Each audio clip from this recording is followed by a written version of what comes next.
ដើមជីវិតរੂក្លិនកុលាបជ្រាបពប់ប្រានត្រយ៉ាងព្រៀបបាននឹងទឹកអមរតកែវអើយសូមឈួននួននាងអាណិតស្រោចស្រង់ជីវិតដោយប្រណីព្រៀនសូមតែចាចំពោះមុខមានភ្នំសនទុកជាសាងใจបាទខ្ញុំមិនស្មោ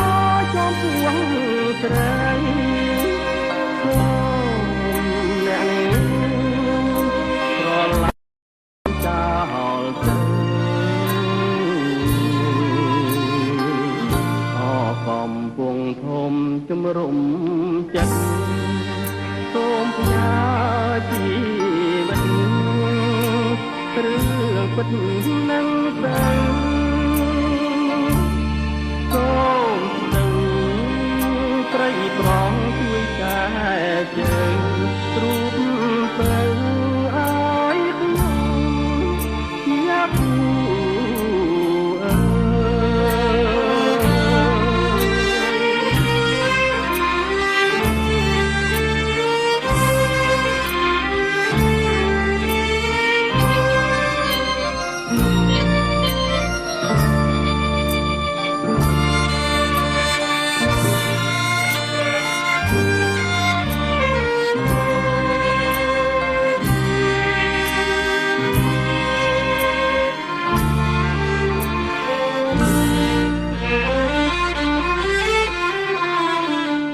កំពុងធំជំរុំ